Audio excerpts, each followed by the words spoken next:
रात्रीचे 6 किंवा 6:30 वाजले असतील। या टायमाला राम आणि श्याम सुरतवरून संभाजीनगरला निघले होते। आता यांनी प्लॅन ठरवला होता की आपण फक्त रात्रीला प्रवास करायचा आणि दिवसा तिथं जाऊन आपलं काम करायचं। आता राम आणि श्यामचं मूळ गाव संभाजीनगर होतं आणि हे सुरतला कामानिमित्तानं गेले होते। तिकडून ज्यावेळेस सुरतला निघले होते त्यावेळेस सुद्धा रात्रीलाच निघले होते आणि सुरतमध्ये दिवसभर त्यांची कामं केली आणि कामं केल्याच्या नंतर राम आणि श्याम संध्याकाळी आपल्या मोठ्या गाडीमध्ये, त्यांच्याकडे 4 व्हीलर होती, 4 व्हीलरमध्ये बसून आपल्या गावाकडे संभाजीनगरकडे निघाले होते। आता त्यांना ना एक काम करायचं होतं रस्त्यामध्ये। जसे सुरतवरून बाहेर निघले की सुरतच्या जवळ एक खेडेगाव होतं आणि त्या खेडेगावामध्ये यांचा एक मित्र राहायचा ज्याचं नाव होतं विजय। आता तो जो मित्र यांचा होता ना तो कॉलेज फ्रेंड होता आणि तुम्ही म्हणाल की आता तो कॉलेज फ्रेंड कसा काय होऊ शकतो, तो गुजरातमध्ये, हे महाराष्ट्रामध्ये। तर जो त्यांचा मित्र विजय होता तो ऑलरेडी महाराष्ट्रामध्ये राहत होता, पण काही कारणानिमित्तानं त्याला इकडचं सगळं काही विकावं लागलं आणि त्यांच्या एका पाहुण्याच्या इथं जाऊन तिथं राहावं लागलं। म्हणजे पाहुण्याच्या आश्रयाने, की त्यांचा तो जो पाहुणा आहे तो म्हणला की बाबा तुम्ही या इकडं, तुम्हाला व्यवस्थितशीर कामं वगैरे लावून देतो आणि सगळं काही तुमचं इथं करून देतो सुरळीतपणे। तर याच कारणामुळे विजय तिकडे गेला होता आणि विजयचं म्हणणं असंही होतं की बाबा एकदा इथं प्रॉब्लेम झालेला आपल्या आयुष्यामध्ये, तर इकडं ना वळूनही बघायचं नाही आणि त्याला लांब कुठेतरी जायचं होतं। तर याच्याशिवाय बेटर ऑप्शन विजयपाशी कुठलंही नव्हतं। आता विजयचा यांच्यासोबत कॉन्टॅक्ट होता, व्हिडिओ कॉलवर म्हणा, कॉलिंगवर म्हणा, भरपूर ते बोलायचे। आता हे तिघही जण खूप क्लोज फ्रेंड होते आणि असं तर शक्य नाही की आपण आपल्या क्लोज फ्रेंडच्या गावापाशी गेलो आणि त्याला न भेटून आपण इकडं आलो। तर यांनी असा प्लॅन ठरवला होता की आपण जायचं आणि विजयला भेटायचं आणि तिथून तिकडं निघायचं।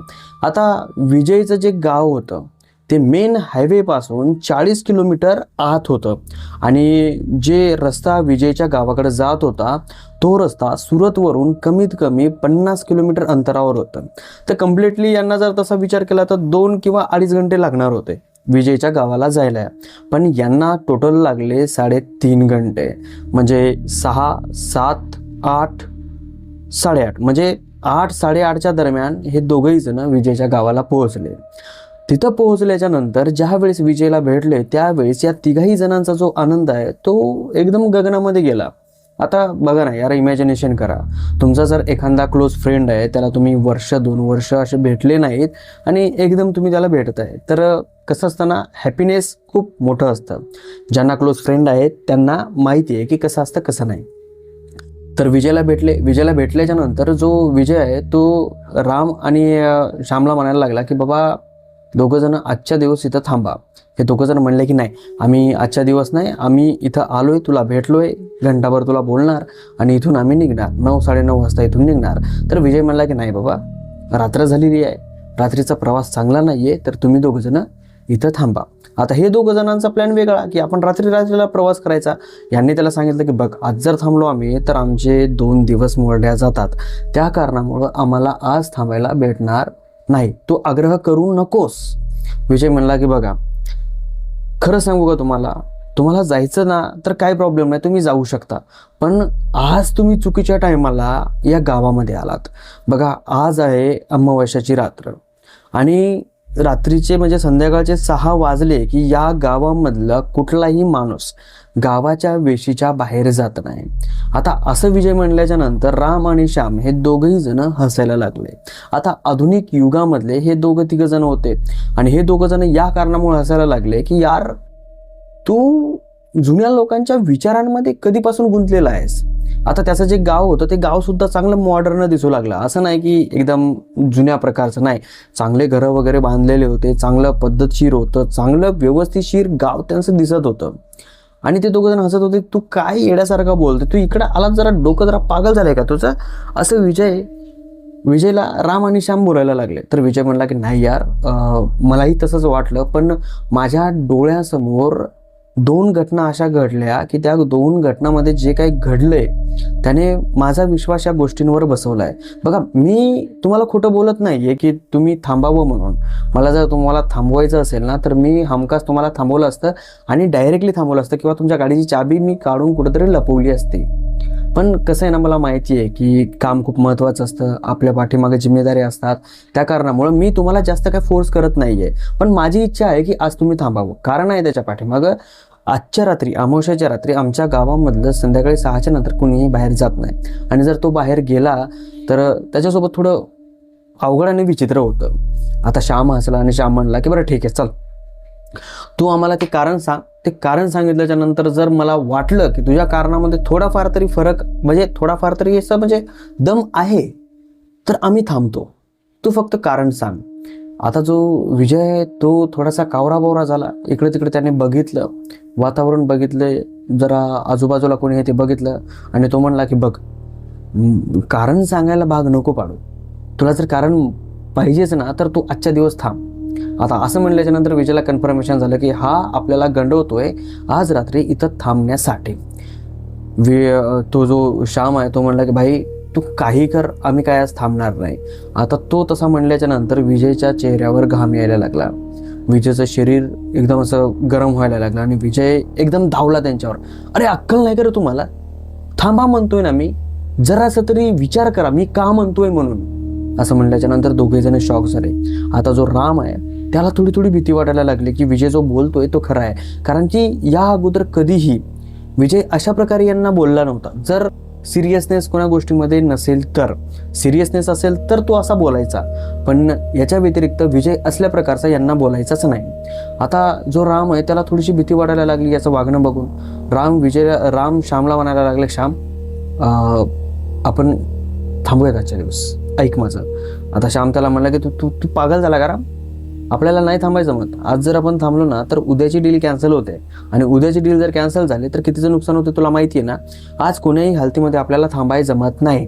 हे दोघं जण उठले आणि उठले की निघायला लागले. त्यावेळेस विजयने पाठीमागून आवाज दिला आणि म्हणला की तुम्ही जर गावाच्या वेशी ओलांडून जर बाहेर गेला तर तुम्हाला एक बाई भेटेल.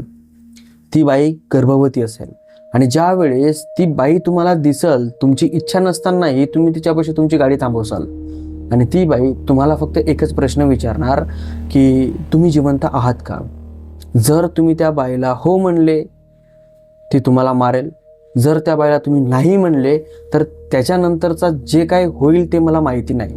पण असं म्हणतात की तुम्ही जर नाही म्हणले तर तुम्ही जिवंत वाचाल आणि जर तुम्ही हो म्हणले तर तुम्ही मरसाल. आता जो श्याम आहे तो विजयला म्हणला की विजया, तू एवढा मोठा झालास, तुझी अक्कल पण मोठी झाली, पण तुझ्या मनामध्ये ना अंधश्रद्धा एवढी जास्त भरले ना की तुला काही दिसतच नाही आहे. राम एकदम असा हरबडला. त्याला थोडी थोडी भीती वाटायला लागली मनामध्ये. त्याच्या कुठंतरी त्याचं मन त्याला म्हणत होतं की राम जो विजय बोलते ना तो सत्य आहे. राम त्या श्यामला म्हणायला लागला, श्याम ऐक ना यार, कसं असतं ना, काही गावामध्ये थोड्या गोष्टी असू पण शकतात, आपण थांबूया ना, काय प्रॉब्लेम आहे. तर जो श्याम आहे तो रामला म्हणला, राम्या तू चाल मुकाट्यानं, आपल्याला काय होत नाही, तू चाल, असे बोलले आणि हे दोघे जण निघले. विजय पळत घरात गेला. घरामधून एक धागा आणला आणि तो धागा 2 जागेवर केला, म्हणजे कापला मधातून आणि तो धागा रामच्या आणि श्यामच्या हाताला बांधला आणि म्हणला की बघा, काही जरी झालं, काहीही हो, तुम्ही गाडीच्या खाली उतरायचं नाही आणि जर ती बाई दिसली तर गाडी जोरात पळवायची, गाडी थांबवायची नाही प्लीज, माझ्यासाठी. मग तुम्ही अंधश्रद्धा म्हणा का काही म्हणा, जर तुम्हाला ती बाई दिसली नाही तर मग तर काय प्रॉब्लेम नाही, मग तुम्ही मला फोन लावून शिव्या देऊ शकता. पण जर तुम्हाला बाई दिसली तर प्लीज गाडी जोरात पळवा, गाडी थांबवू नका.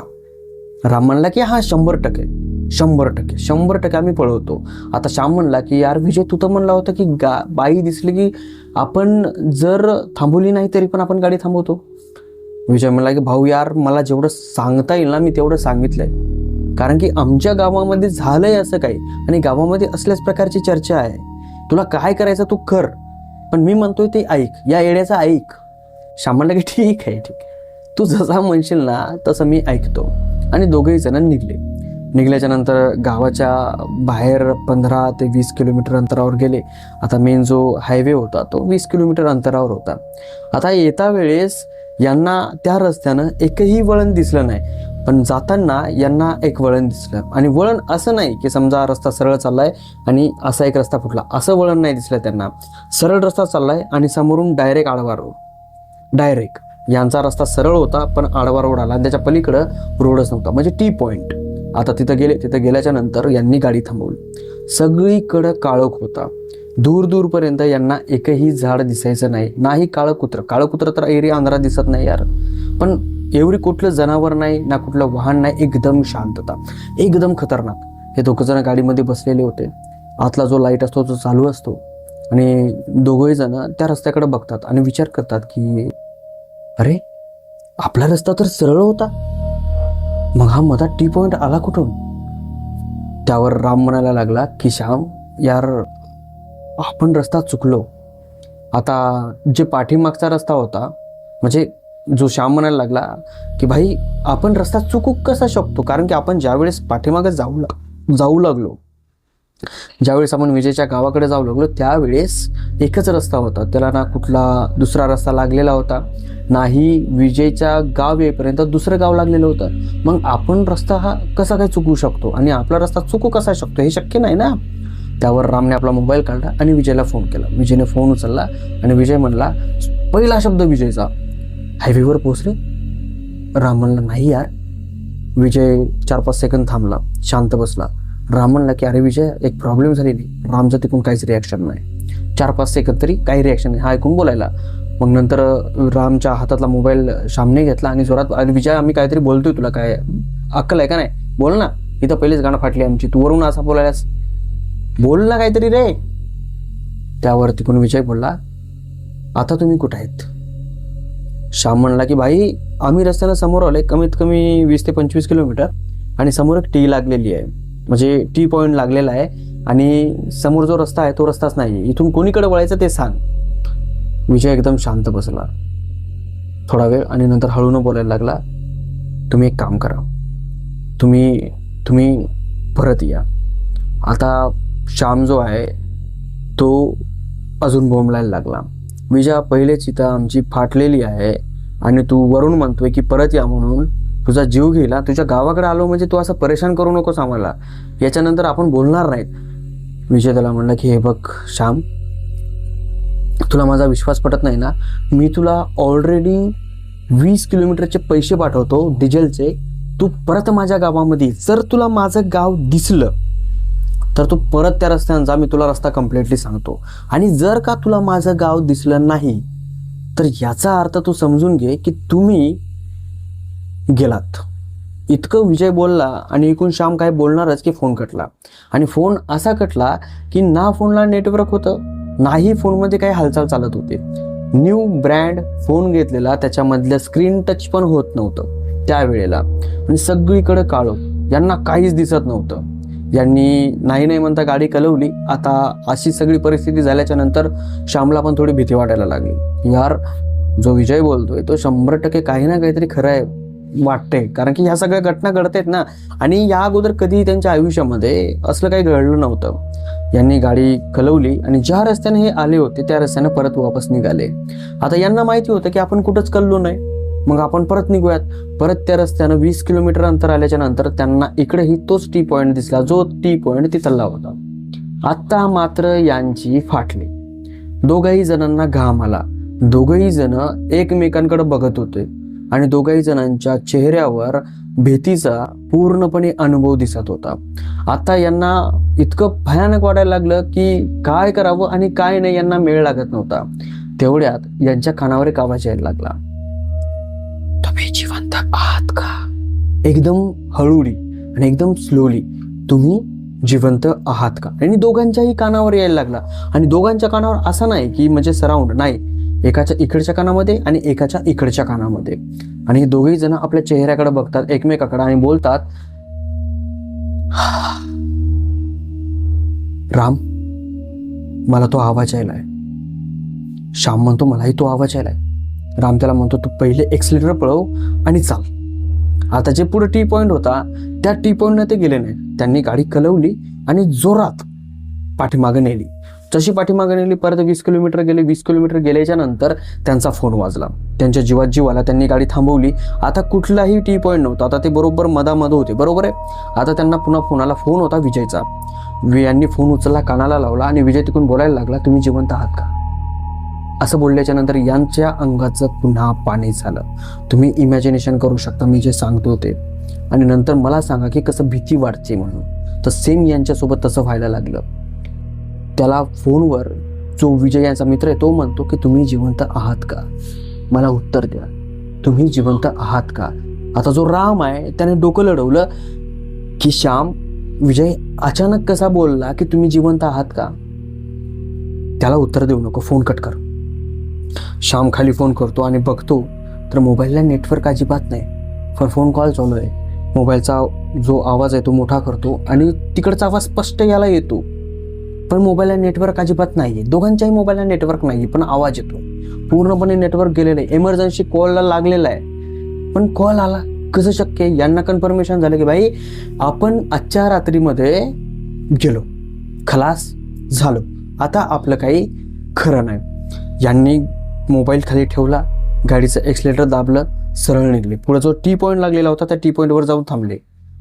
यांना समजत नव्हतं आता आपल्याला जायचंय कुणीकडं, राईटला जायचंय की लेफ्टला जायचंय. दोघे जण कन्फ्यूज की आता कुणीकडे जायचंय. त्यावर दोघा जणांनी एक निर्णय केला की देवाचं नाव घेऊयात आणि आपण राईटला निघूयात. मग हे दोघेही जण राईटला निघले. राईटला निघल्याच्या नंतर थोडं 5-5.5 किलोमीटर अंतरावर गेल्याच्या नंतर यांची गाडी ॲटोमॅटिकली बंद पडली. म्हणजे अशी की समजा पेट्रोल वगैरे संपतं ना गाडीमधलं, सेम त्या प्रकारे यांची गाडी बंद पडली. हे दोघं जण गाडीमध्ये बसलेले, आतला लाईट चालू, गाडी पूर्णपणे शांत. गाडी स्टार्ट करण्याचा प्रयत्न करतात, गाडी स्टार्ट होत नाहीये. त्यांचे गाडीचे जे हेडलाईट होते ते हेडलाईट चालू होते, मोठाले नव्हते, छोटेवाले जे साईड हेडलाईट असतात छोटेवाले ते चालू होते. यांनी मोठे हेडलाईट बंद केले होते. तेवढी तर कॉमन सेन्स आहे यांना की गाडी बंद पडल्याच्या नंतर हेडलाईट बंद करायची, की नंतर गाडीची बॅटरी उचलेल न उचलेल याची गॅरंटी नसते. त्या कारणामुळे यांनी तो हुशारपणा केला. आता जे छोटे हेडलाईट होते ते समोर प्रकाश पडू लागले, जास्त लांबही पाडत नव्हते की समोरचं दिसाल म्हणून. हळूहळू यांना समोरून एक दृश्य यायला दिसलं. एकदम खतरनाक पैठणी घातलेली बाई हळूवार यांच्या लाईटामध्ये येते. इथून खाली दिसते, फक्त इथून छातीपासून खाली. आणि छातीपासून खाली जेवढी ती दिसायली तेवढी खूप सुंदर दिसायली.